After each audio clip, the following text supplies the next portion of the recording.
marque, son équipe ne perd jamais. C'était le cas avec City, c'est le cas avec Arsenal. 58 matchs où il a marqué et son équipe n'a pas perdu. Ketia, Kai Havertz et Kai Havertz de s'enthousiasmer et de marquer son premier but ici à l'Emirates en Première Ligue. Kai Havertz, superstar.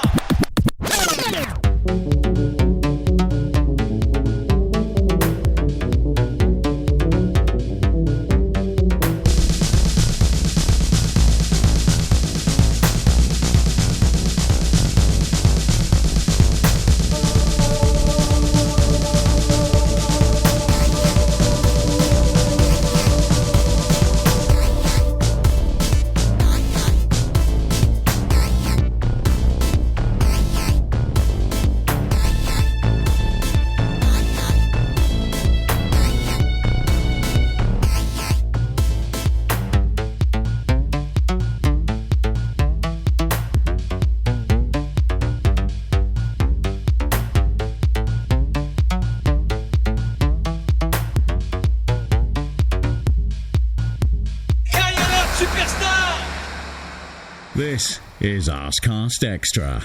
Hello and welcome to another Arsecast Extra, as always, with James from Gunnerblog. James, goodly morning to you. Goodly morning to you, man. How you doing? I'm good. I've got some freshly brewed coffee here and I'm ready for some SFA.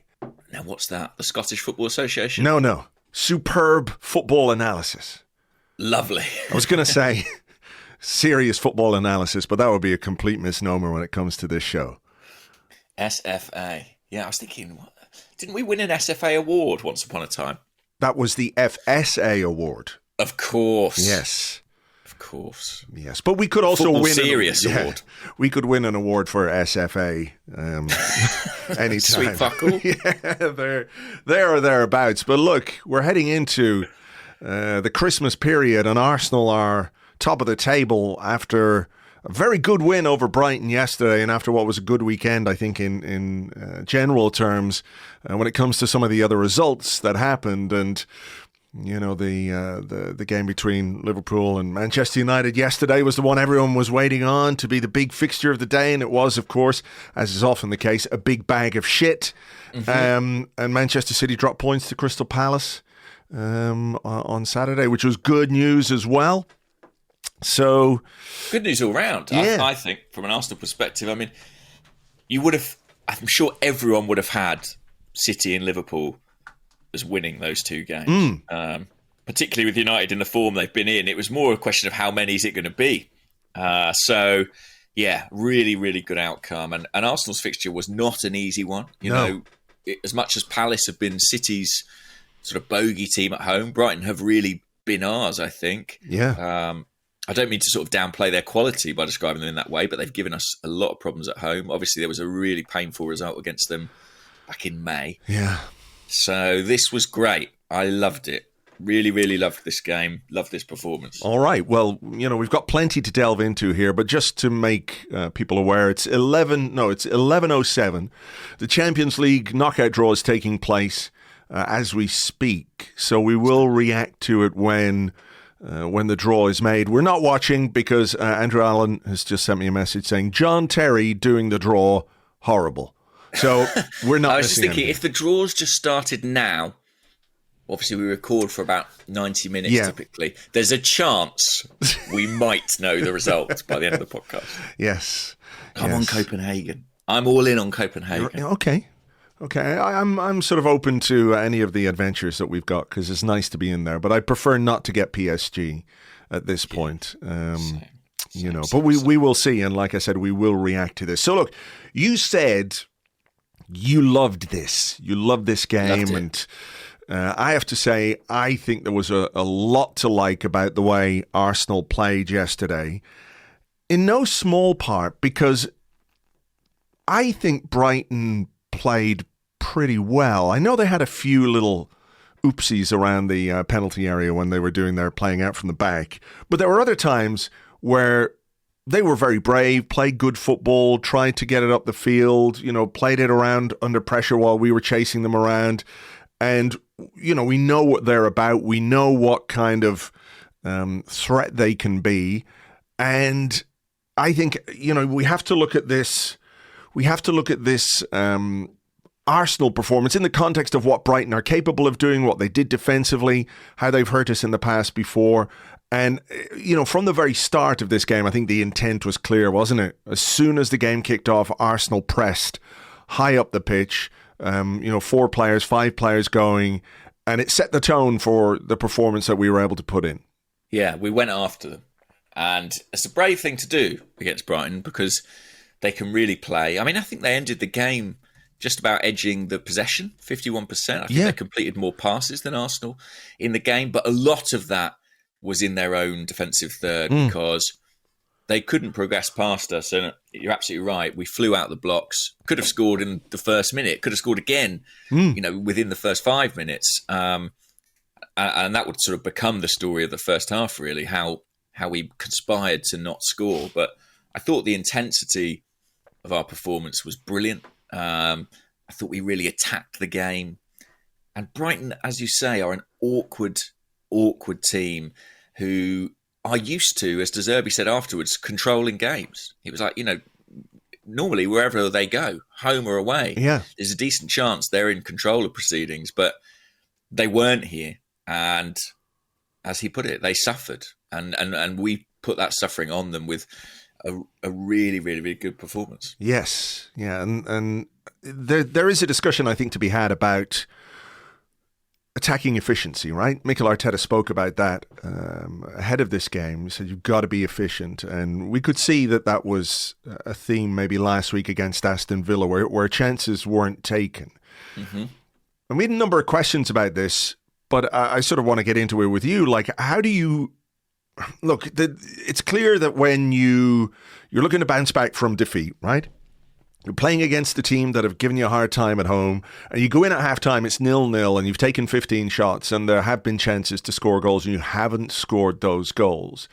To what extent are you able to balance that frustration, I think, that comes with that, which is obvious frustration because, 15 shots, no goals, you need to be a little bit more efficient than that. But with what you've seen with your eyes and the way that the team has played and the way that they have in the final third caused Brighton all kinds of problems, I think better decision making a couple of times, maybe being a little bit quicker a couple of times, just a little more control on one or two of the finishes a couple of times, and we're going in at halftime and it's 2-0, maybe 3-0, So how do you balance that frustration of not scoring with, I find it... I have to say, I find it more of a cause for optimism than concern when we play the way we do, even if we haven't scored the goals, because I think there's much more to worry about if you are a team that huffs and puffs and just can't make any chances and can't find a way behind a defence that's set up to try and stop you. Keepers made some saves, they've made a load of blocks, etc., that... for me, I would love to see us score a couple of goals in that first half, of course. But it was a question for me of like, well, if you keep plugging away like this, the goals will come. Yeah, my glass is also kind of half full about it. Whether that would have been the case was it Gross, turned that ball just into the goal rather than the side netting. Champions League draw, Porto. Oh, of course. I feel like that was always kind of in the ether, wasn't it? Right. Porto. But listen, in football terms, I think that's a pretty decent draw for us. Yeah, I think so too. It's maybe not the most exciting of the trips, but I gather Porto's quite a nice place. But football-wise, I think that's pretty good. Okay. We'll have some time to ponder on that and maybe talk about it a little bit more. I look forward to Copenhagen in the final. Or, maybe a two-leg semi-affair. We'll see. Yeah, we'll see. So, yes, what was I saying? I mean, there have been times, I know you spoke about it being a concern if your team is sort of ponderous and struggling to create chances. I think it would be unfair to kind of characterise Arsenal in that way at any point this season. But the attack and the fluency of the attack, the ability to create chances has been a talking point, right, for much of the season. And I think that this was our best attacking Premier League performance so far. I think I do think that, actually. When you consider the quality of the opposition, I think it's right up there. I know that we didn't necessarily get the end product that you might look for in that situation, but I think we were helped slightly by the fact that it was Brighton and the type of football they play. You know, they play like a big team. They play a bit like a Champions League team. And to a certain extent, that suits Arsenal. But I really thought that we looked lively, inventive, creative. Maybe the finishing is not quite there. It's interesting. If you look back at last season, I think the stats kind of show that we ran pretty hot in terms of finishing, particularly in the first half of the campaign. You know, we overperformed in front of goal to a certain extent. We're not doing that right now, but I think that sort of, like you, it gives me a bit of hope, because it makes me think when we do turn a corner and we're at the point when the finishing really does hit form and, you know, we're taking chances you wouldn't ordinarily expect us to. Yeah. There ought to be a lot there for us, because we're very good value for our wins at the present point in time. I think that's absolutely fair. And, you know, there were moments where in that first half, I think we should have scored. That Martinelli chance, I know it maybe looks a little easier than it is, and I can see what he's trying to do with the finish there. Yeah, what a pass from Odegaard, by the way. Unbelievable. When you look at, the more you look at that pass, the better it gets. The ball almost seems to have backspin on it as it lands. Yeah. You know, it's almost, he kills it as well as he has the force on it to play it through the gap. And then he just manages, the ball just dies for Saka. It's incredible. There's this amazing clip of, I think it was from the Ryder Cup, actually, Rory McIlroy. Right. And he plays this chip shot from, 30 yards, 40 yards like that. And the ball takes a bounce and you're going, oh, that's going to go miles past the hole. It takes another bounce just beyond the hole, maybe like a foot, and then just stops. And the Martin Odegaard pass kind of reminded me of that, in the way that it sort of had the pace to get beyond, but then sort of span back into the path of Bukayo Saka. It's just an unbelievable pass from Odegaard. Saka laid it back, and then Martinelli, I think he was just trying to cushion it into the top corner, but just got a little bit too much on it.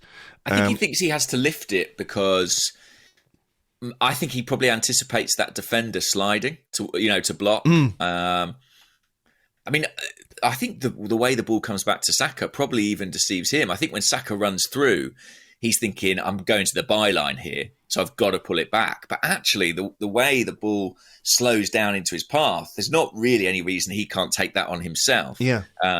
He looks back for Martinelli and, he kind of skies it, doesn't he? But I was just sort of still mouth agape at that pass from Martin Odegaard. Gabriel Jesus had some shots. Gabriel had a header on target. Odegaard curled a shot wide.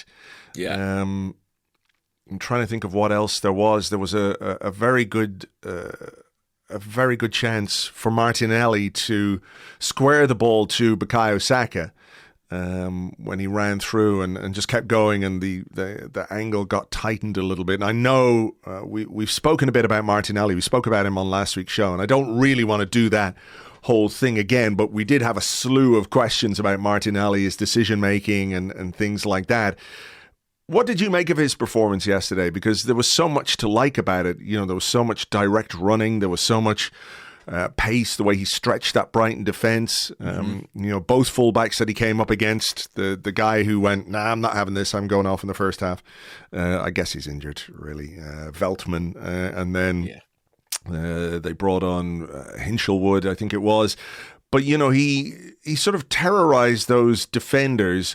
But again, once he got into the key positions, maybe the decisions weren't quite right. I think in comparison to... that's bang on. Yeah. I think decision making.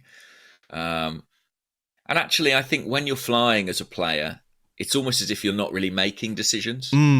It all happens quite automatically. And maybe, just because, the end product hasn't necessarily been there from this season, there is that bit of forethought, there is that hesitation, that slight overcomplication that can occur. But his threat is still so considerable, and I think he was such a part of what Arsenal were doing off the ball as well, that again, I'm more inclined to be positive about his performance than negative. Yes. I know there was some frustration with him, particularly when it was still only 1-0 and you thought, is this game in the balance? But I have to hope it will come for him, because 9/10 of it, he's doing so well. Yeah, I mean, Bukayo Saka as well. Look, there's been a lot more end product from Bukayo Saka, but in this game, there were perhaps moments where he could have done better. I'm thinking there's one late in the first half where it falls to his right foot and he blasted it over the bar. If we're talking about attacking efficiency, it wasn't just Martinelli, but I do think there were probably clearer moments for Martinelli to make an impact. Like there was that one I talked about where he ran through. If he just played the ball across, sometimes you see these like snapshots or a freeze frame. I put one on the blog today. And you go like, well, if he'd only played that pass between 7 defenders, he would have found the guy at the back post. But like Saka, there was nobody there. He just needed to roll it across to Saka for a tap in, and he carried on. And there was a moment, maybe it was just before, just after that, where he beat the defender and he could have got the ball across, but then cut back and tried to beat him again and lost it. Like, I don't know that you have to beat the defender twice. So maybe just there's something in the way that he's feeling in terms of his own confidence or self-confidence. I'm not sure. Maybe just trying to do a bit much. Psychology, isn't it? But I think, maybe he's also looking at his own numbers and, there's a determination to kind of improve upon those. And maybe that influences the choices he's making on the field. I'd sort of hesitate to say he's being selfish. I think that would be wrong. I actually think he does a lot of unselfish work for the team. And I think fundamentally, the position that he plays, holding the width, is a very team-oriented role. Yeah, it reminds me a bit of Thierry Henry at Barcelona being told by Pep Guardiola, "You need to stand by the touchline until we get into the final third, then you can have a bit of freedom." And I almost think Arteta kind of applies the same principle with Martinelli. So I've got great respect for him for doing that for the team. But yeah, maybe once he gets there, there's just that added thing of like, I need to get a shot off here. I need to start getting the goals. Who knows? It's that paradox, isn't it, where we talk about choices and decisions, but when a player is on top of their game, they're not even making them. It's all just happening. Yeah, that's true. I mean, I have to give him some credit as well for the set piece delivery. The corners he was putting in from that side were excellent all day. And very dangerous and difficult for Brighton to defend against. And we might talk about Brighton's defending as well. But first half, 15 shots to Arsenal. Mikel Arteta is booked for waving at Gabriel Martinelli. I'm not sure about that. What was Arteta signalling there? I didn't have a great view of it. He seemed to be just sort of waving at the ref because Ben White had been booked a few minutes previously for a similar sort of foul on Mitoma. I think it was Mitoma, wasn't it? That was a counter-attack foul, wasn't it? It was like just killing a counter-attack. I think that's fair, and I think it was a booking, and I don't know, was it like a bad pass? We tried to take a quick free kick, I think, and the ref made us go back. Right. And then Zinchenko took it, and I'm not sure if White was ready for the pass. Mitoma intercepted, and then he made the foul. This was a little bit different because it was Bukayo Saka going back towards his own goal. It wasn't a counter-attack, but it was the same foul, So I think Arteta was waving at the referee to sort of, look, if that's call his attention politely. Exactly. To matter at hand. Exactly, and this is just sort of part of how animated he gets on the sideline. It was quite funny. You can see when the referee comes over and gives him the yellow card, like he is trying so hard to keep his face expressionless. Yeah. When you watch the replays of it, it's really quite funny. Wow. Yeah, I mean, he was pretty animated at that moment. I think the whole crowd were quite animated about that foul because it wasn't the first foul on Bukayo Saka. Surprise, surprise. I think there'd been a number of challenges on him. And while I don't think any were a booking in their own right, from what I saw, listen, I was in the crowd, no benefit of replays. There was that sort of cumulative frustration of like, how long is this going to go on before someone gets a yellow card? Yeah, I mean, I think the Milner one was potentially a yellow, Right. Yeah. But certainly there were a couple of moments, weren't there? Was Lallana went into Odegaard early on, and there were a few bits and bobs from Brighton where it could have added up to a yellow. But I suppose the other thing about the first half, did you see the tiny shin pad? No. Who's tiny shin pad? I think it's the guy Hinshelwood. At one point, there was a tackle. I'm going to send you something here. Will I send it here or on WhatsApp, which is easy? WhatsApp's best, probably. All right. So the referee goes to hand him his shin pad, and it is the tiniest. I don't know what it is. I've never seen anything like it. Oh, wow. It's a really tiny little shin pad. It's barely crisp sized. I know, yeah. It's like a sort of Pringle or something. Fascinating. Yeah. I know footballers, are sometimes a bit... Shin pads have got smaller, certainly, over the years. I was going to ask you this. Have you noticed I can't remember what game I was watching the other day. There was a game where... I can't remember which player it was now. But basically, it didn't look like he was wearing any shin pads at all. And his socks were rolled pretty far down. You know the way Grealish kind of has his socks down a bit. Yeah. But even lower than that. And it didn't look like he was wearing shin pads at all. I think it might be in the laws that you have to. I think you have to. So maybe this little teeny tiny thing. This is the latest trend. But I think, given some of the tackles that have gone in this weekend, I think if I was a player, I would want shin pads. Surely you can have reasonable shin pads that are light enough not to cause you any bother these days, Sure. I'd be having my shins reinforced with titanium or something under the skin. Yeah. Never be without them. Oh my goodness, yeah. Man City got Copenhagen. Of course they bloody did. Oh, did they? Of course they bloody did. Right. Let me just have a quick look and see what else is going on in that draw. It is RB Leipzig against Real Madrid, Copenhagen, Manchester City, Lazio, Bayern Munich, PSV, Borussia Dortmund. That's tasty. Inter, Atletico Madrid, PSG versus... Oh, I said it's PSV versus Dortmund, not PSG. PSG versus Real Sociedad. Napoli, Barcelona, and Porto versus Arsenal. So, where are Manchester United? Or Newcastle? Yeah, no sign. No sign. That's a bit strange. So half time was very much the chat in the concourse was very much how the hell have we not scored? Yeah, I can imagine.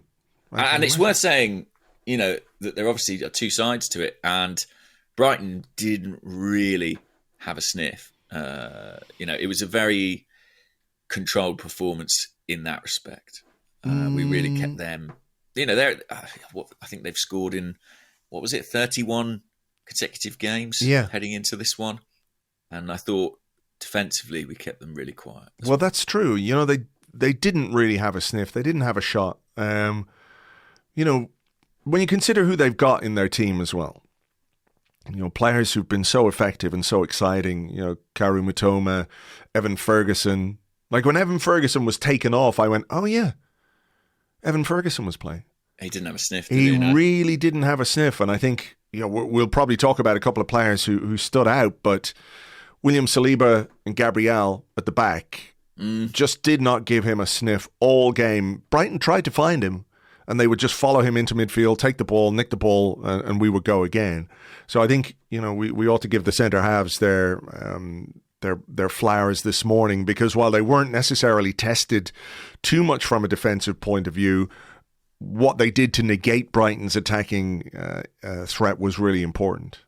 Yeah, I think their willingness to press high as well, they're quite brave. And I suppose the athleticism of their partners and teammates enables them to take these kind of risks, but they will push up very, very high to win the ball.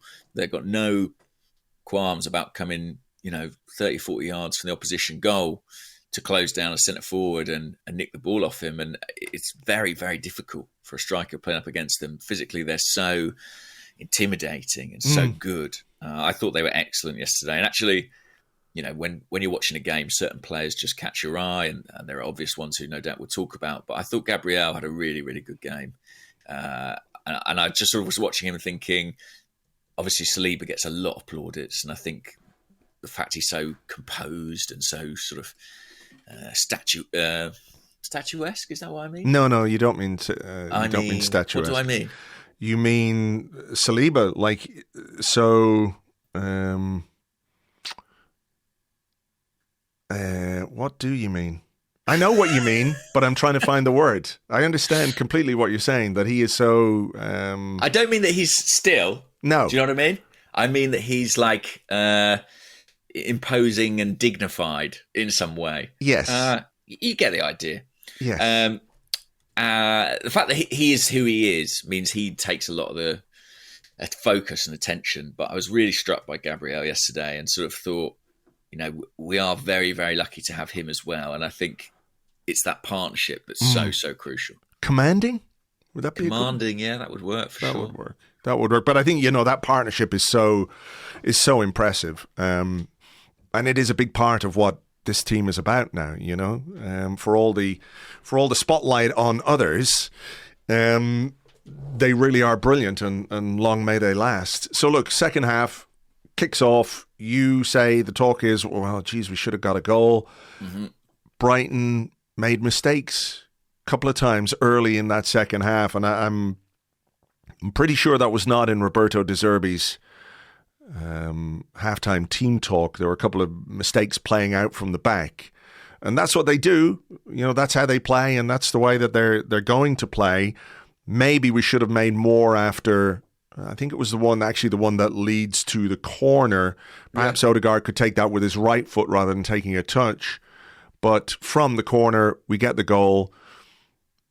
A lot of chat about, Arsenal need a different number 9. They need a different kind of forward and all that. And you see that discussion happening a lot.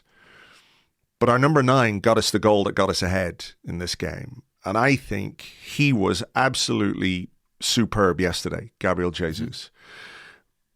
We can talk, or people can talk about how many goals he scores and should he score more. And I know that it's not a one-man team or anything like it, but I think he is just so important to us when we're in that kind of mood and when we're playing that kind of football that I don't know that there is another centre forward that would enable the fluency that we get in attack with him there, who could also score us more goals. Does that make sense? Yeah, and that's an interesting point. I mean, a lot of people at half-time, I spoke about the conversations in the concourses. Number 9 and centre forward was one of those conversations. Because people are looking at a team and saying, well, we've got everything but the goal here. If only we had an Erling Haaland or maybe even an Ivan Toney, someone to stick the ball in the net. But I'm with you. I think that Jesus is so integral to everything we do.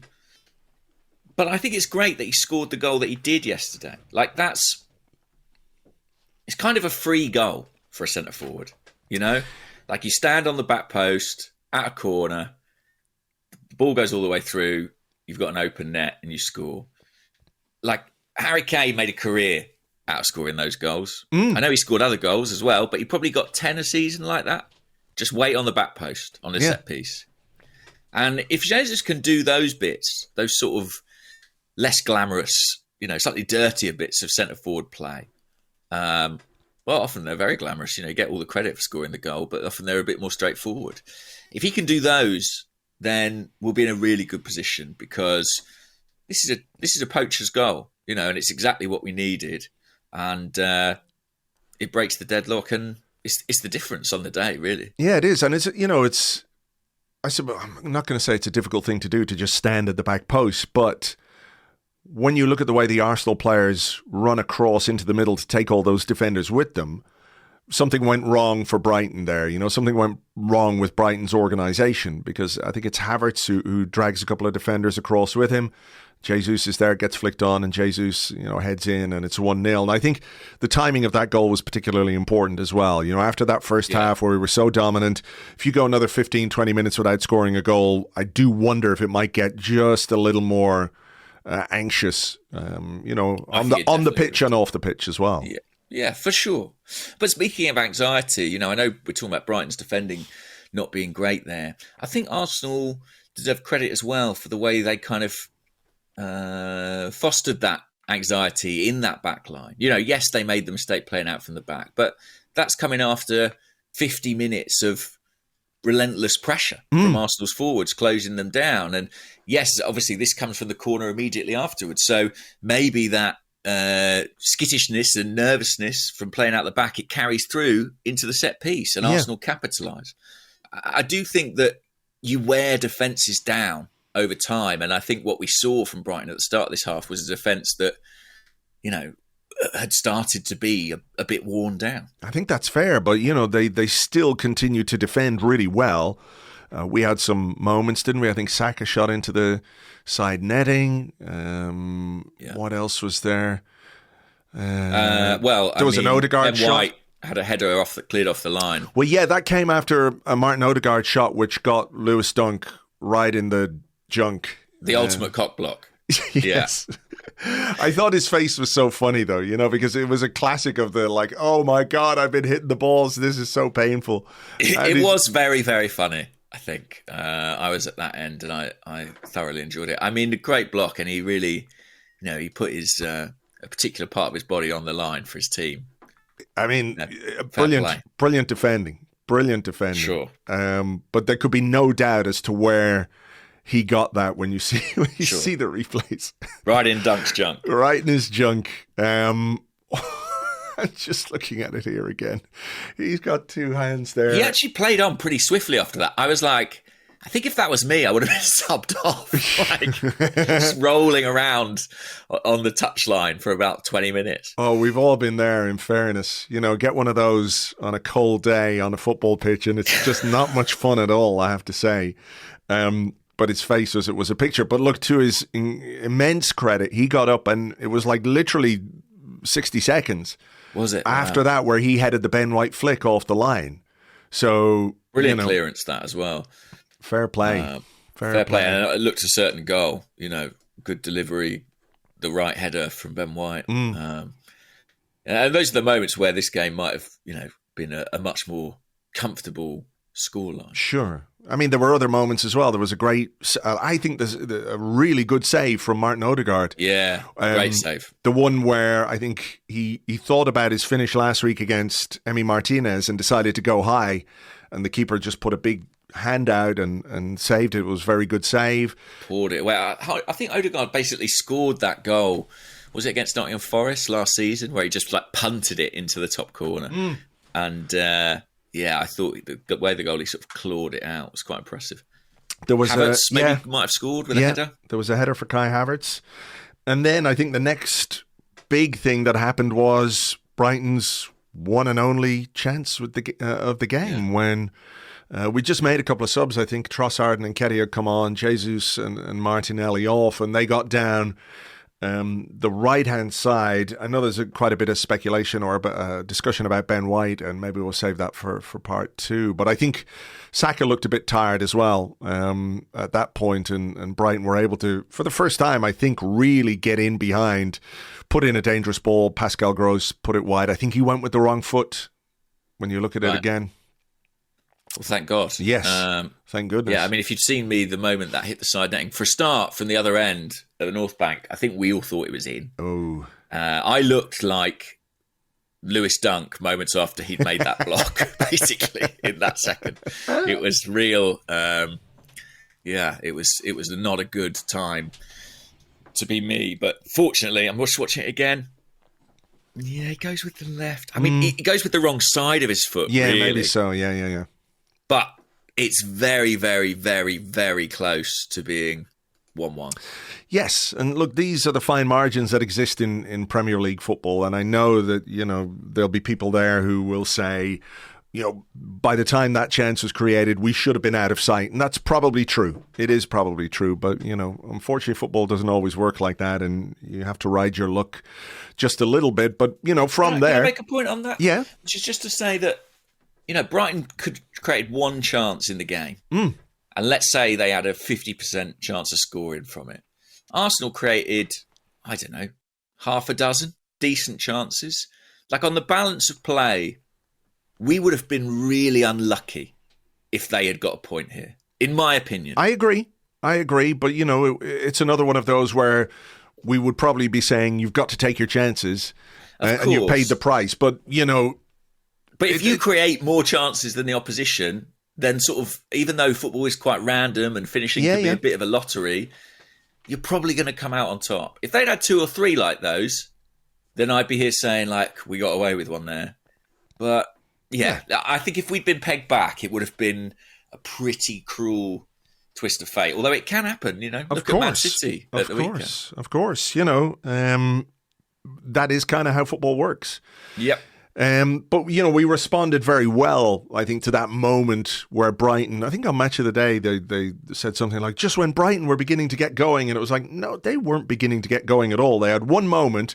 And, you know, after that, we had the Declan Rice moment where he just drove down the left-hand side and, you know, kept going and kept going and kept going and had a shot. Maybe he could have squared it for Eddie Nketiah, but I don't blame him then for having a go. And then, you know, a couple of minutes later, we get the second goal. I think this is quite a nice goal, actually. I enjoyed the way that Trossard kept the ball alive in midfield. Like he could have played a pass earlier, but he kept possession and then played it forward to Odegaard to Eddie. Eddie played it to Havertz, and Havertz slots home to make it 2-0 and to seal the game. And I think, well, you can tell me there must have been plenty of relief around you at that point, because I do think, you know, 1-0, it gets a bit scary. You've got 6 minutes of injury time. 2-0, it was always going to be the win. And I think, I won't say justice was done, but like if Arsenal won that game 3 or 4-0, I don't think Brighton could have complained. No, not at all. And there was relief, but there was a lot of joy as well, because I think people were really happy to see Kai Havertz have a kind of big moment in the Premier League at home. I know he scored obviously against Lens, was it, in the Champions League? But this was a really significant, meaningful goal. And he's got a great song, and so any excuse to sing it. It sounded like it was, you know, really doing the rounds in the Emirates in yesterday. A big way. Yeah. And listen, I have to take my hat off.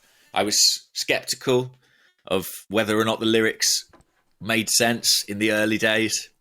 Kai Havertz scores again, but I can credit the foresight of those lyricists. They knew what was coming. And I think it's quite a good finish. You know, I think it's kind of nuts. Like I think he manages to sort of put it through the keeper's legs. He goes under him, basically. Does it go between the keeper's body and his arm? Is that not where it goes rather than? Oh, is it legs? right? I don't know. I think so. Either way, I'm going to watch it was a good pass from Eddie Nketiah as well. To give him his credit. Really, some real zip on that ball into Havertz, and took it in composed fashion. Thought he had another good all-round game. It's just great to see him scoring goals. You know, that is really what... I know there's more to his role than that, but that's where we hoped to see the difference this season. Yeah. You know, a player in that role who can be a real attacking threat. So for him to get another one is great. And yeah, from then on, it was kind of party atmosphere. You know, we are top of the league, etc. Yeah, I mean, a win I think we absolutely deserved, to be honest. Could have been another one for Smith Rowe, who came on and shot straight at the keeper. But, you know, this was a win we really needed because we had to bounce back because of what happened against Villa. And it's also a win we needed because, you know, our record against Brighton is such that, you know, you kind of have to put that right. And what I'd like to sort of focus on a little bit is a couple of players. Declan Rice, he's quite good, isn't he? Yeah, he's all right. He's all right. I mean, there was a lot of chatter pre-game that he was going to miss out because he'd been ill the night before. Yeah. And he puts in a performance like that in a game like this. Clearly not 100%, right? Couldn't be 100%. And he plays as well as that. I think when we talk about quality in players, we focus a lot on their technical ability, on their tactical awareness, all those kinds of things. But I think there is an element of character to the best players that, you know, it's hard to quantify, obviously, but you have to talk about it. And I think that determination to be available for the team and to go out and play as well as he did yesterday was just unbelievable. Yeah. this is going to sound absurd, but watching the game yesterday and watching his performance, I always felt like you shouldn't be allowed to buy players who are this good. Do you know what I mean? Like, it's midfield doping. Like, I think after so many years, I'm such a child of sort of the Wenger era and the stadium financing era that going out and buying the best midfielder in the league, a player of this quality, like it almost feels sort of transgressive to me. But don't get me wrong, I'm thoroughly enjoying it as well. And so are the guys who were sat behind me yesterday. I hope that they won't mind me saying this. I hope I'm not outing them or kink shaming. But those guys, as the game wore on, the manner in which they discussed Declan Rice seemed to sort of become increasingly lusty. The erotic adventures of Declan Rice. Honestly, like it was like at first they'd be like, "Oh, look at the power," you know. And they're like, look at his arms. Look at those thighs glistening. Look at those legs going. Look at the muscles on the boy. By the end, these guys were fully in love with Declan Rice. And who can blame them? Who can blame them? I'm sure indeed. there's many out there who felt the same. He's a true bulldozer of a footballer, isn't he? I think bulldozer is doing him some disservice there. You know, that seems a bit destructive, if you like, a bulldozer. This guy is just, you know, the way he drove down the left-hand side that time, and he sort of took a touch and then just, you know, it could have been Pascal Gross that he went beyond, and Gross kind of just throws his arms out and goes, fuck. You know, he just couldn't keep up with him. And this was the 85th minute in a game where Declan Rice has been up all night with God knows what, you know, feeling bad and on the toilet or whatever. Just sensational. He really is. I think we're running out of superlatives or running out of ways to describe him. Well, yeah, he's the clear bulldozer. front runner for Footballer of the Year, I think. I think he's been the best player pretty much in the Premier League this season. Every game, I imagine a kind of parallel universe where Man City sign him and league is effectively a no contest. He was outstanding yesterday. He's been outstanding since he came in. People talk about that idea of like men against boys, but when you're watching Declan Rice, it does feel like that at times. His capacity to sort of gain ground on the opposition players. Again, I'm not trying to diminish the technical quality, which I think he's proven by now is absolutely there. But the physical dimension that he brings is extraordinary. It's like we're seeing a new evolution of athlete. It's like you've taken a sort of modern footballer and dumped him back in the early 90s. You know what I mean? The way he's able to just sort of blast past people. And the fact he's doing that against elite athletes, it's sort of astonishing. Yeah. The intelligence with which he reads the game, I think, is unbelievable. Well, that's it. Yeah, that must be the explanation. You know, is he actually 3 or 4 yards quicker than these people? No, he's not. Probably not. No. But so, you know, he's a 6'2" guy from Romford or whatever. But I think, yeah, mate, he's just absolutely killing it. And I feel so lucky. And like a tiny 1% guilty. No guilt. We have him. No guilt whatsoever. Fuck them. You know, we had to do a lot of work to get him in, and we paid a lot of money for him, and that money has been, you know, some of the best money Arsenal have spent in recent times. Even if it was an extraordinarily high amount of money, I think it stacks up against, you know, any of the best signings that we've made. Speaking of which, I've got one more Declan Rice thing actually. Go on, yeah. That I was thinking back yesterday to this time last year. So it was about 12 months ago, almost exactly. Maybe it was during the World Cup.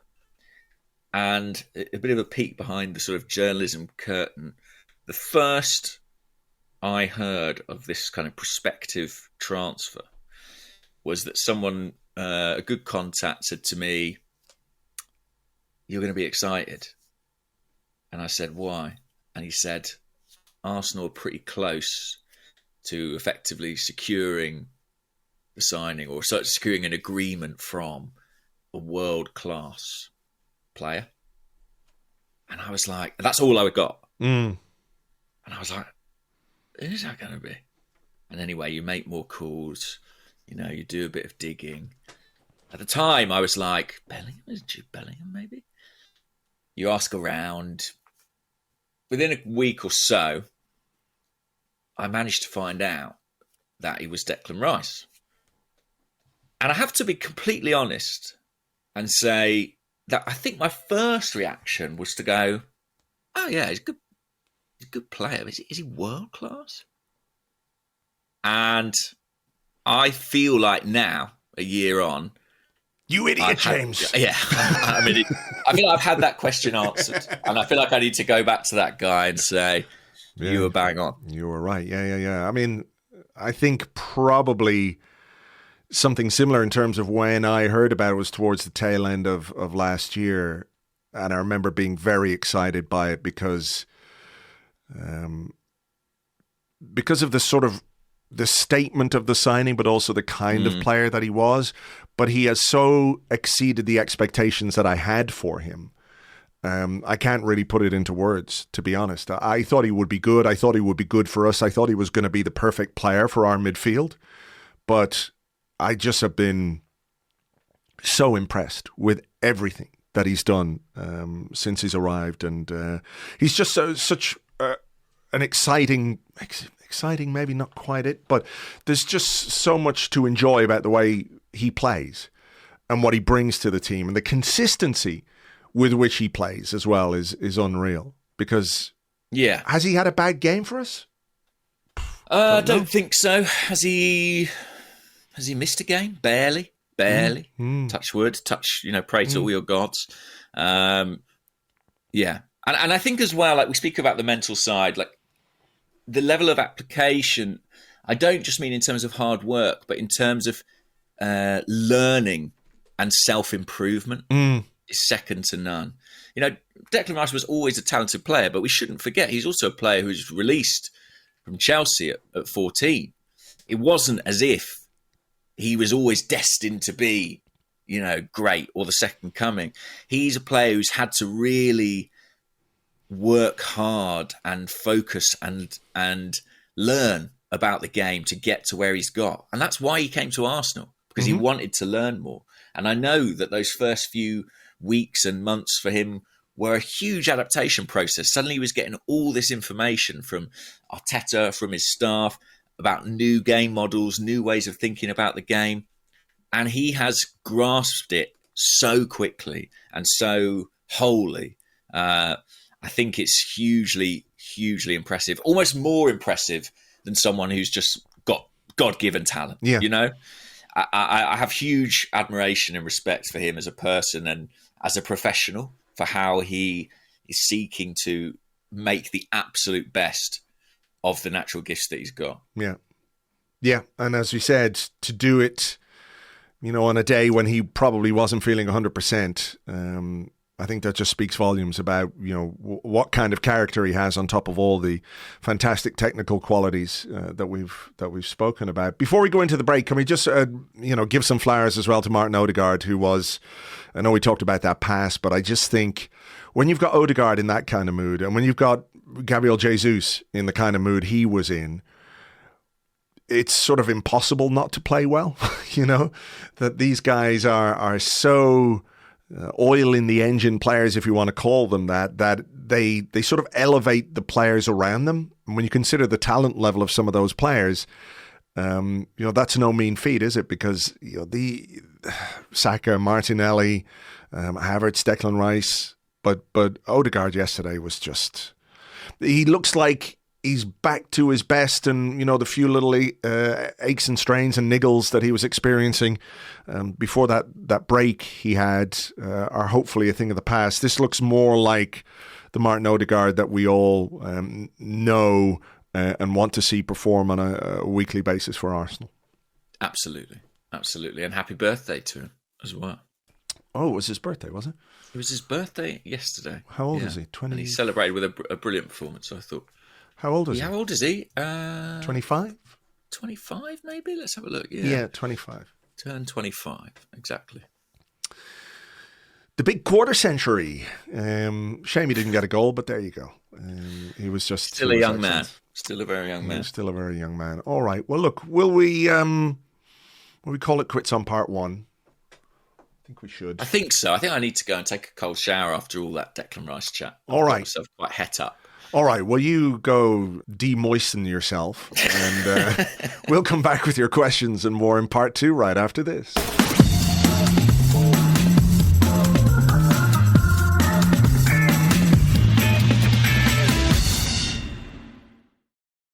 Welcome back to the Arsecast Extra. This is part two of the show where we answer questions that you send to us on Twitter at Gunnerblog and at Arseblog. Also on the Arseblog Discord chat server, which you get access to if you are an Arseblog member on Patreon. Would you like to go first? Yeah. All right. Okay. Let's go for this, because we've just spoken about Declan Rice and Martin Odegaard, but this was a bit of a different take. It's from Paul Jacobs. Paul says on Twitter, I was concerned after the final whistle whilst Rice and Odegaard were on their haunches looking absolutely knackered. I know they were both man of the match or men of the match, but it seemed more than just having emptied the tank. With the Christmas period coming, am I wrong to worry? I think it's natural to worry when you see two of our best players looking absolutely knackered, but I do wonder if it was anything more than just being absolutely jacked after incredible performances from both of them. We talked about what Odegaard created, but he created a lot of that with real hard work. He's the guy who leads our press most of the time. The amount of sprints he does.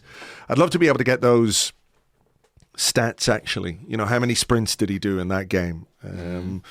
So I wouldn't worry about it from that perspective. Like, I don't think they've done themselves any damage. I think they just worked really, really hard in a very, very difficult game, and at the end were wrecked, and they'll go home and have hopefully a day off and then come back, and we've got a full week before our next game, so I wouldn't be too concerned about that.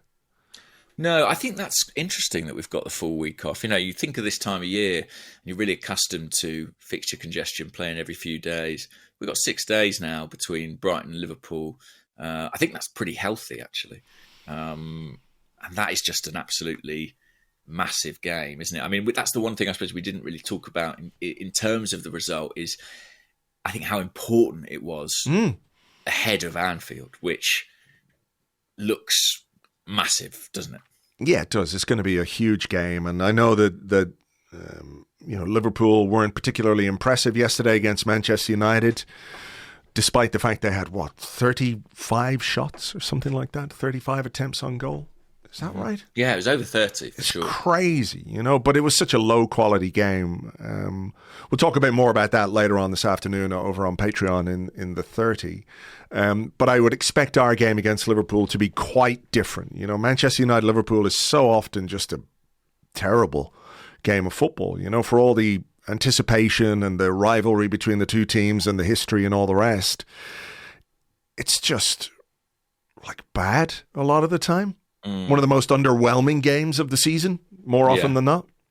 I'd agree with you. But I don't expect that to be the case next weekend. I think it's going to be a very, very intense game. But, we have set ourselves up pretty well for it, going back to the top, playing as well as we did against Brighton. And, I think every aspect, every facet of our team is going to be tested next weekend against Liverpool. Defensively, the attack, we're going to have to be more efficient in attack if we go to Liverpool, because I don't think we're going to get 26 chances or 26 attempts on goal like we did yesterday. So I'm sure it's something they'll focus on during the week. There's a lot on the line. The Christmases of millions of Arsenal fans are at stake. What about this, though, from MC Godlike? I think that's what he's... I've really got to get new glasses. Yeah, MC Godlike.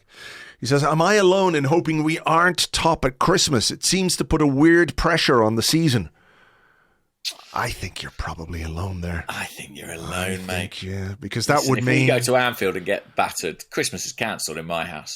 I'll be there during my On the Whistle video, setting fire to the presents. What did we do for my first ever Christmas, Dad? Well, I destroyed the tree. I shredded the tree and burnt all the presents. And I went to a local orphanage and I just walked in the door and said, "There's no such thing as Santa." That's what I did. Yeah. I mean, that is a risk. So for that reason alone, I want a result. I think top of Christmas, well, it's not like last season where top of Christmas gave you sort of a month or so to bask in it, as I recall, because of the World Cup. This is going to be for potentially 4 days until we play on the 28th. Yeah. No Boxing Day game for Arsenal this year, which does feel a bit weird. Yeah, it does. This is proper Christmas this time. Yeah. So I think it matters. I think it matters hugely in terms of the title race that we get a result there. You know, I know that I was looking at Liverpool's games actually, and they've got a pretty tricky run coming up, which started with Man United. Let me see if I can dig it out. So they've got a run of 7 league games, which include matches against United, Arsenal, Newcastle, Chelsea, and Arsenal again away from home. So those are all fixtures in this 7-game Premier League run. And for quite a lot of that, they'll be without Mohamed Salah, who will be at AFCON. Yeah. So this is a crunch period for them. And they have to come to the Emirates twice in the space of a month, pretty much. Once for the FA Cup and once in the league at the start of February. But if we could go to Anfield and get something, I think it'd really sort of consolidate our position. I think it'd be fantastic. Yeah. And I think we're good enough. We're absolutely good enough. Oh, for sure. For sure, you know. It doesn't mean it'll be easy. No. I mean, it's going to be a test, but then every game is a test. I think the Brighton game was an interesting test as well. You know, how do you respond to being beaten away from home? I think the response was excellent, and I think the response to losing to Newcastle was excellent. So those are, you know, nobody likes losing, nobody likes dropping points, but how do you react? You know, the conversation we used to have about Arteta's Arsenal, you lose 3 and then we get it back. Then you lose 2 in a row and you get it back. Maybe now we're seeing the evolution of that. You know, you're losing 1. Well, yeah, I think so. And actually, on the subject of that kind of consistency, I saw a question on the Discord from Gautam Bhatia, who said, "Good morning, gents. Is this the first time since 03-04 and 04-05 that we've had 2 successive title charges 2 seasons in a row?" I guess so. I mean, my memory may be failing me here. 04-05, were we... Did Chelsea not win that by a fucking mile? Yeah. In that season? Perhaps so. Let me go back. So. I think they had like 90 odd points that year. I mean, we might have finished second. Let's have a look.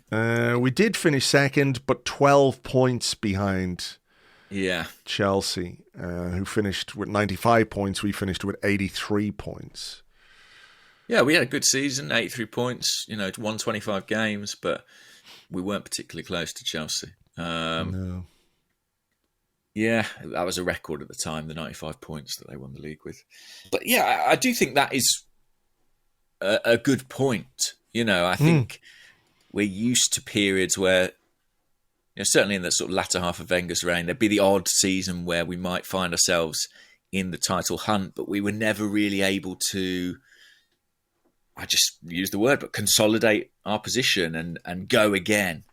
It certainly felt that way anyway. And the fact that we've done so in successive seasons under Arteta, I think is testament to what he's building being somewhat more sustainable. Sure.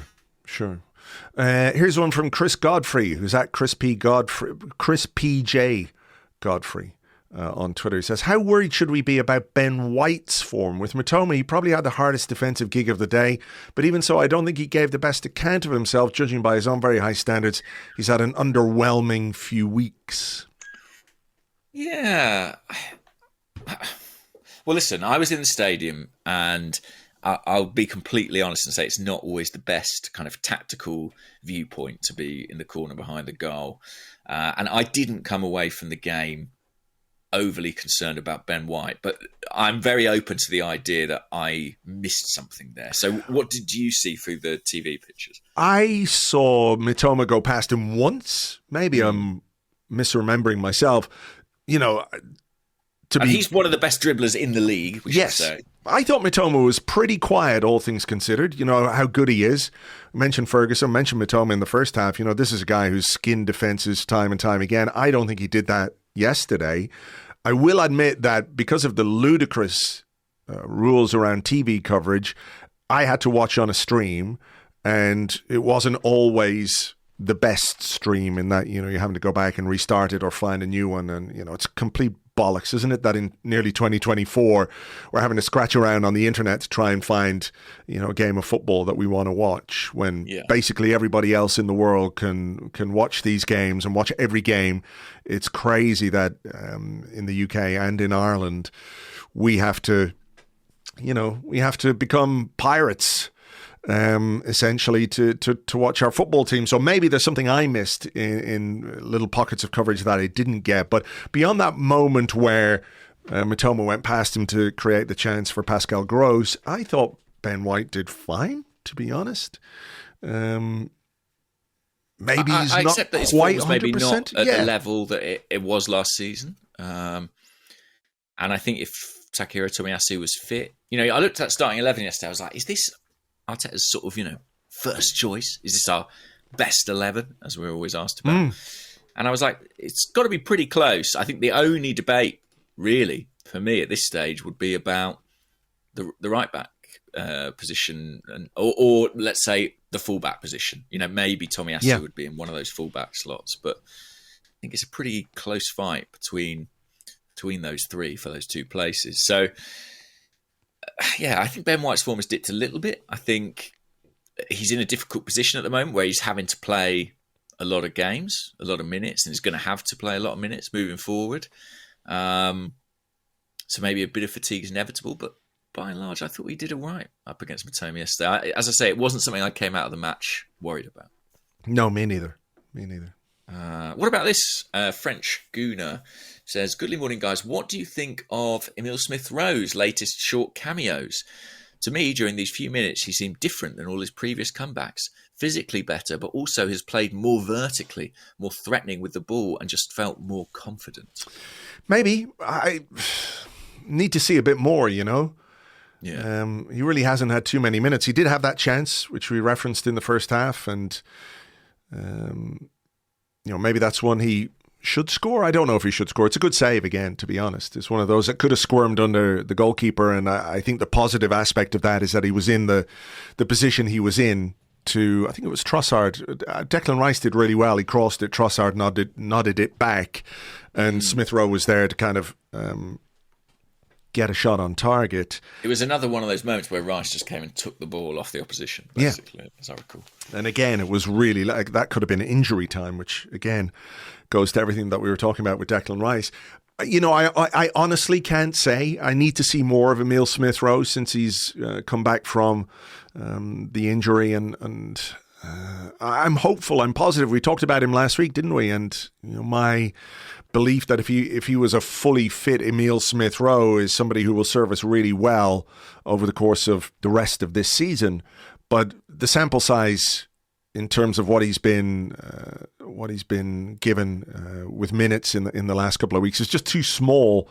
Like I'm hopeful, but I can't say for sure that I've noticed anything markedly different at this point. I have noticed a sort of directness and athleticism, and I think he has that knack, doesn't he, of sort of being able to come off the bench and be dangerous. Yeah.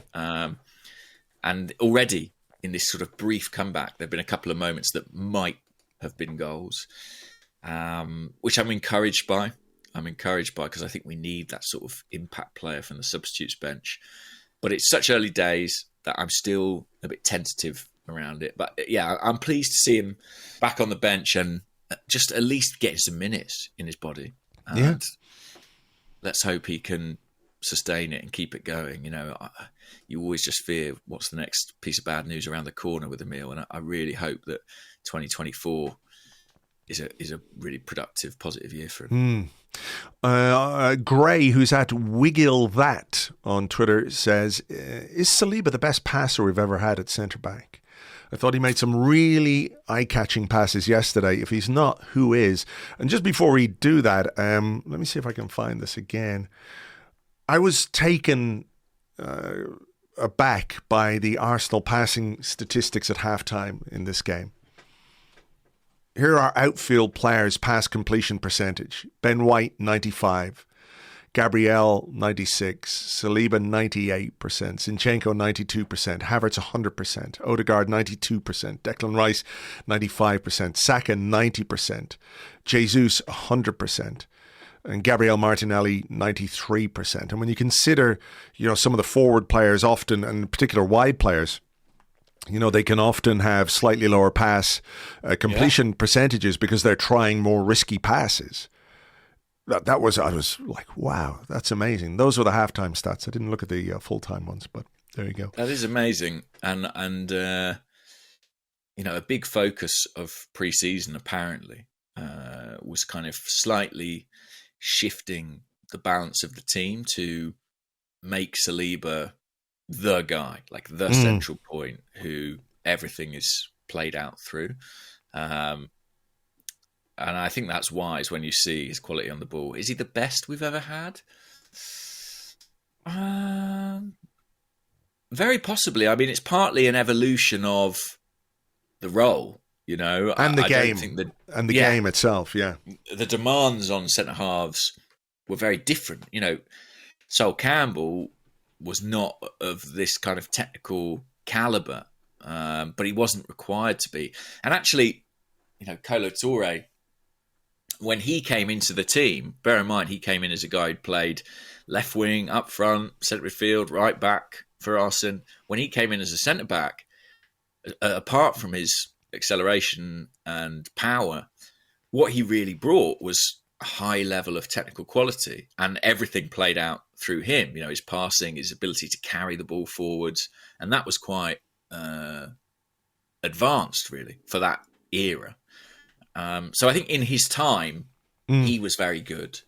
But yeah, I think Saliba's got to be right up there. I honestly am struggling to think of anyone better. Same. I mean, look, we've had some very accomplished defenders, and sometimes players are underrated, based on what they do off the ball. But I think in the modern age, there is nobody quite like William Saliba, who finished the game with 98.5% pass accuracy from 65 passes against a team like Brighton. Yeah, that says something. It's really exceptional. What about this question? So it's about our title credentials, I guess. Mm-hmm. So Chargui says, "Goodly morning, gents. Now reaching halfway point in the season, what has been the most valuable improvement of Arsenal compared to last season, in your opinion? Is it A, Declan Rice, B, quality depth, C, the collective ability to control games, or D, the more composed but still capable of scoring late winners mindset?" And then he says, "These are evidently intertwined, but which one will be more significant in helping us achieve our goals in your opinion?" It's a good question.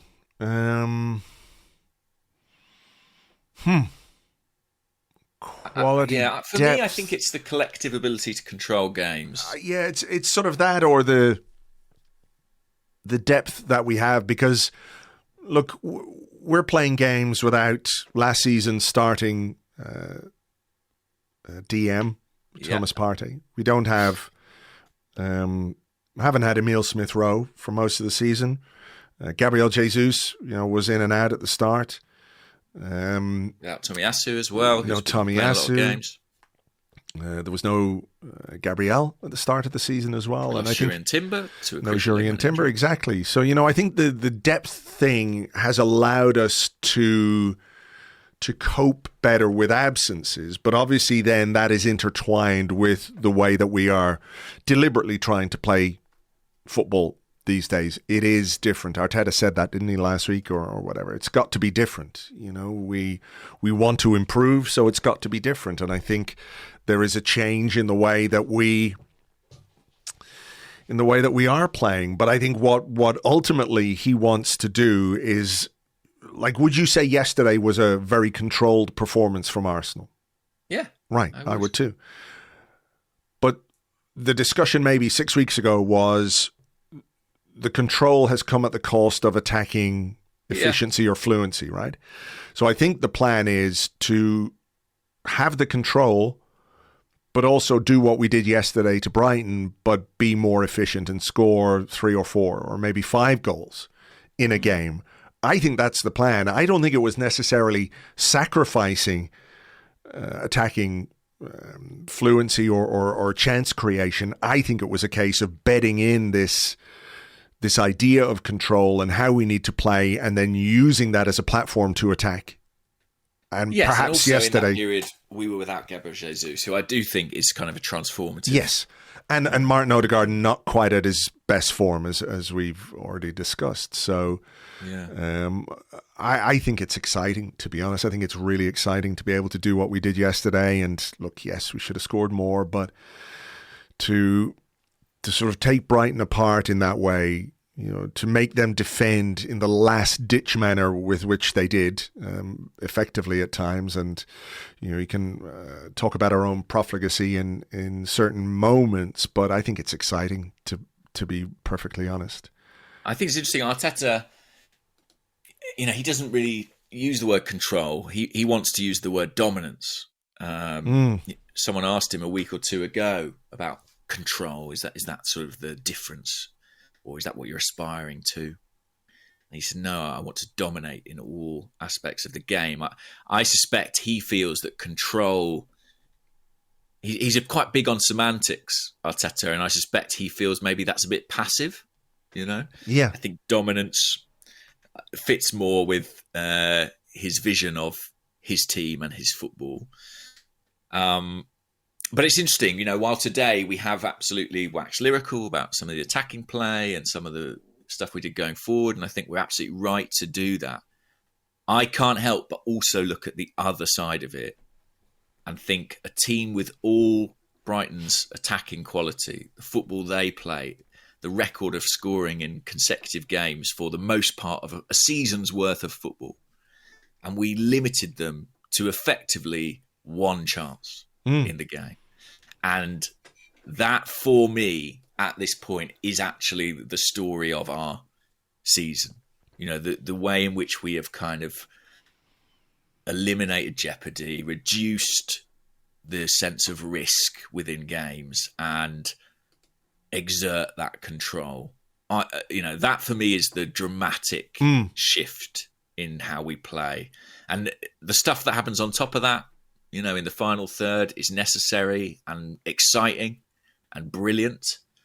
But I've got a feeling that it's what we're doing in our own half, or not in our own half. Well, that's it. It's not in our own half. It's keeping about people away from our own half. Exactly. That will be the difference. And I've said I think Arsenal will win something this year, and I still think that. All right. Well, I hope you're right. I have a question here from Pritch on the Discord, and he said, Arteta, hang on, he said, what did he say? Come on, man. I'm trying. He said, to what extent do you think Arteta's apparent reluctance to throw youngsters in is down to the tactical complexity of his system? He mentioned today that it's taken until now for Kai Havertz and Declan Rice to start to understand fully what he wants. These are top-level pros.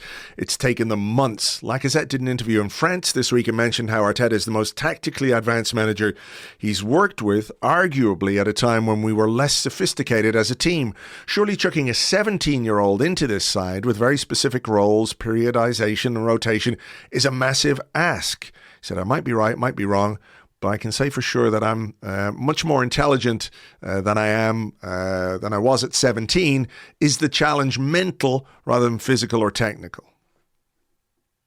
Well, it's a good point. We spoke about Declan Rice, and I explained how he was almost overwhelmed by the sort of wealth of detail and instructions when he arrived at Arsenal.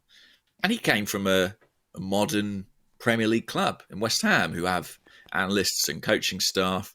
But I think arriving at Arsenal and working for Arteta, it is another level.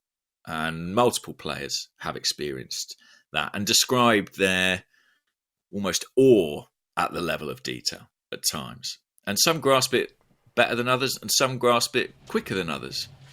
I think it's no coincidence, for example, that Leandro Trossard walked into Arsenal and basically took to it like a duck to water, because he was coming out of a club in Brighton who have a very sophisticated game model. Yeah. And he's obviously an intelligent footballer who could grasp that. Now, to bring it round to the young players, I think it's an interesting point.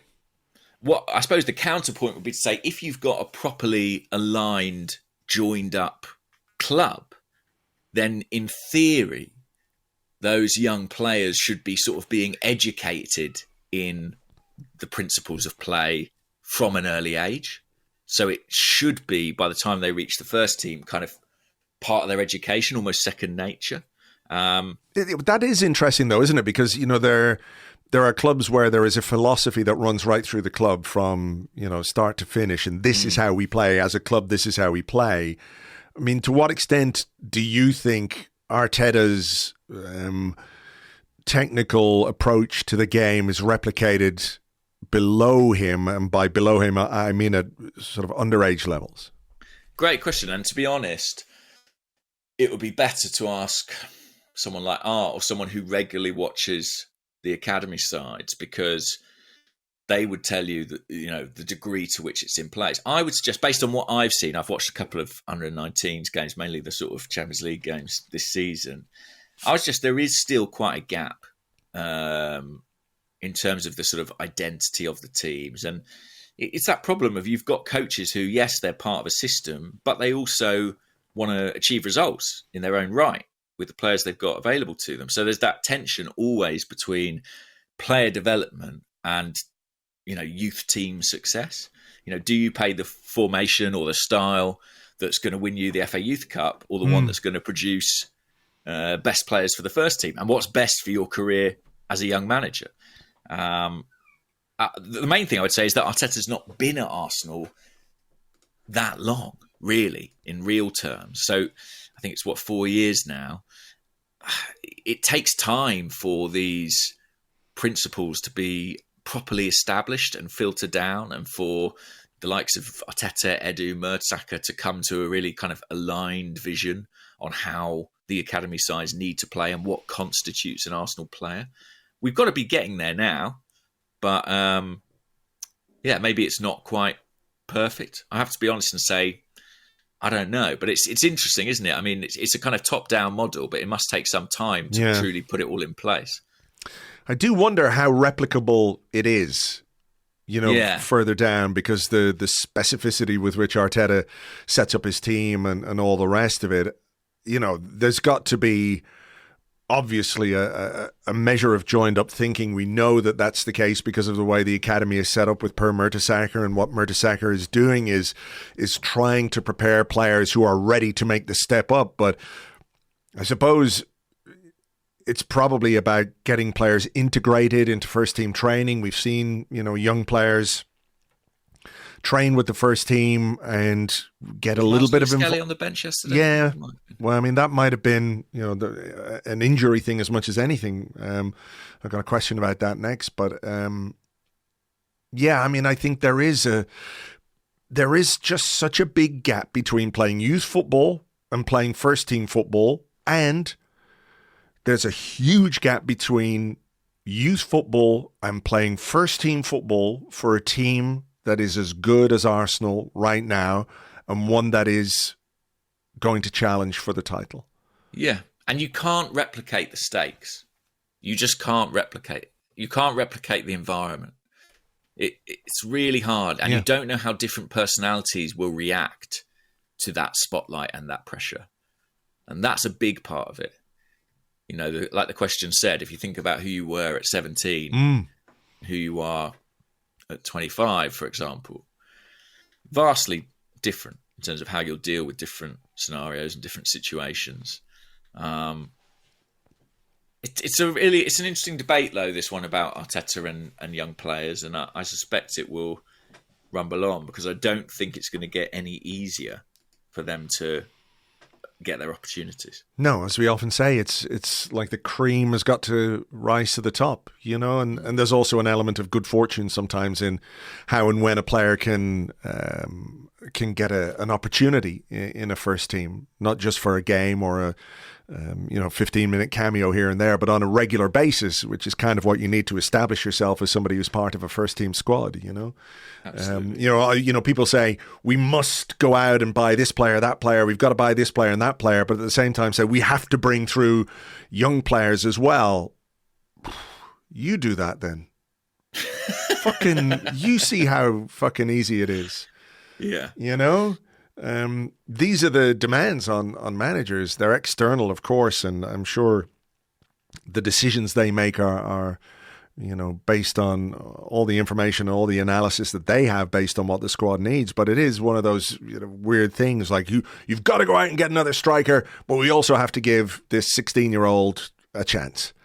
And I don't quite know how that works. And to be fair, I don't know when it was now, maybe a year or so ago, that Edu was appointed sporting director rather than technical director.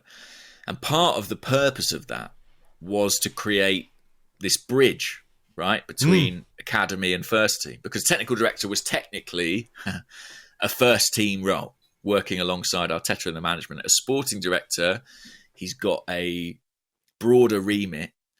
And one of the reasons for that was to kind of create better links between women's side and the men's side, the academy and the senior side. So who knows? Maybe, hopefully, that work is happening in the background. Yeah. Do you mind if I ask another one here? Because you mentioned you had a question. We do have some questions about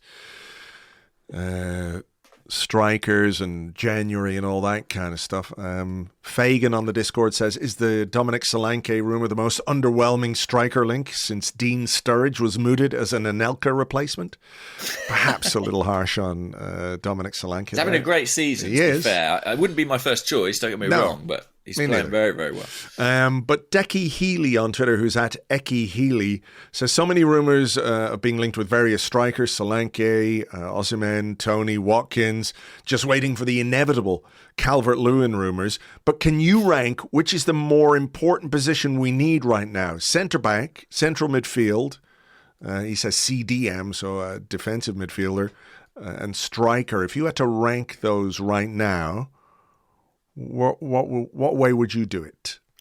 Well, this is why January is always such an interesting window, because I think the priorities are so informed by what's happening on the pitch and injuries, rather more so than kind of the broader picture of the squad. Like, I think if everyone was fit and available in the Arsenal squad, you'd give a different answer. You'd say, could do with a forward maybe. But I think when you look at how thin we are in certain areas of the pitch, and they are further back, I'm thinking of the defence and maybe the defensive midfield, I think those take precedent almost at this point in time. Yeah. So I would say...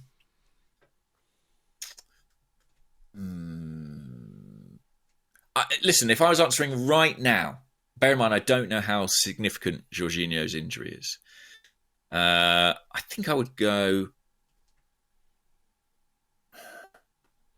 I think I would maybe go defensive midfield, I think I would too. You talked about Miles Lewis-Skelly being on the bench yesterday. Yeah. Well, that's because Declan Rice is the only central midfielder that we have fit, right? Because Jorginho's got a foot injury. I don't know how long it's going to be. El Nenny's got a hamstring injury. I don't know how long it's going to be. And look, he's a great guy, but I think he's somebody that we will be moving on from sooner rather than later, given his contract status and all the rest of it. Partey, no idea if and when he's going to be back. Yeah. How long he'll be back if he does come back, and then he's going to be off at AFCON as well. So I'm sort of ready to move on from Thomas Partey, to be perfectly honest. And I have real worries about the centre of midfield. So I think, as you said, if you're asking me right now, I think striker would be like last on the list. Yeah, for me, that's way down the list right now. Of the three, that would be last. Central midfield probably first, and then centre back, because we do have Tomiyasu hopefully coming back. I know he's going to Asian Cup as well, which is a bit of a blow, all right. But I mean, I've seen talk about Italian clubs being interested in Kivior. I just can't see how that's in any way possible in January, given the state of the squad right now. But totally, I think even Cedric. I think they'll be loath to let him go, which tells you, I think, how thin we are. Yeah. Well, there you go. So, and yeah, I'll even throw this in the mix. I would, in a sort of fancy world where we're making 3 or 4 signings, I would prioritise a wide player over a centre forward. So would I. So centre forward for me, while I completely accept it's on the shopping list, and I think it is probably the next kind of big step in terms of squad evolution, I think in terms of depth and immediacy and getting through this season, I think it's way down the list. Does a centre forward, though, allow you maybe to use Gabriel Jesus as the wide player? True. But then, maybe. I think Arteta, as we sort of said earlier, he thinks in terms of seasons. And I think the style of play that we have got for this season is built partly around Jesus up front. Mm. He might revise that in the summer. He might buy a pure number 9 and turn Jesus into a winger or relegate him to the bench or something. We don't know. But I think when he thinks about 23-24 this year, I think this is the model of play. And I don't think he'll disrupt that in a big way halfway through the season. That's really interesting, though, that he thinks in seasons, that there's got to be a consistency, if you like.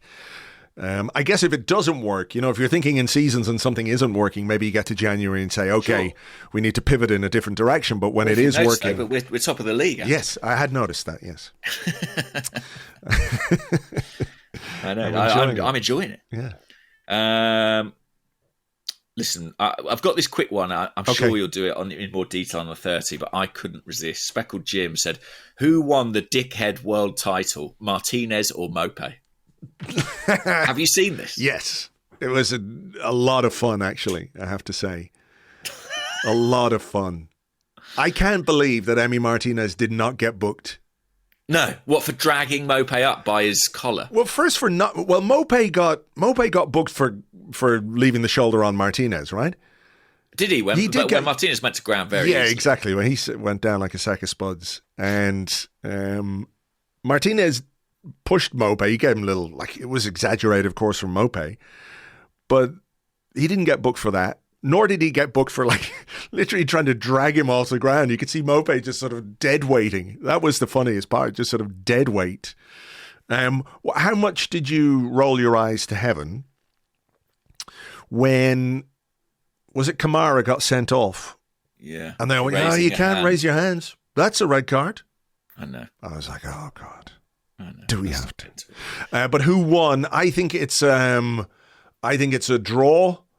And I think we need to set the two of them on each other again. Maybe, I don't know, put them in an octagon, give them both a chainsaw and a dose of PCP and see who comes out on top. Yeah. I mean, I think in an octagon, I'd have good money on Emi Martinez potentially killing Neil Mope. So, yeah, sure, let's do it. Let's do it. Seems like a good one to me. Yeah. Right, final one from me. Oh, here it is, yeah. The other Andy Murray, so not the The famous Andy Murray. I guess there's Gross one more. tennis player. Yeah. He says, just noticed that Kai Havertz tops the charts for Arsenal's yellow cards. Is he the new Granit Xhaka? Or the successor to Mikel Arteta, who's racking up a few. Yeah, 4 each. Arteta has more bookings than every other Arsenal player apart from Kai Havertz. Is he on a ban? If he gets one more, or is he over the How many do you have now? to go now? Because for players, it's like 5 and then 10. So if it's for a manager, I presume it's 3 and 6. Oh, sorry, but I mean for Havertz. Havertz. One more. One more. How many games has he got to go? He's got to get to the halfway point before that's, which would be 19 games. A couple more. I mean, look, it's good we've got him for Anfield. Yeah, I guess he is the new Granit Xhaka. I guess he is after all. After all that.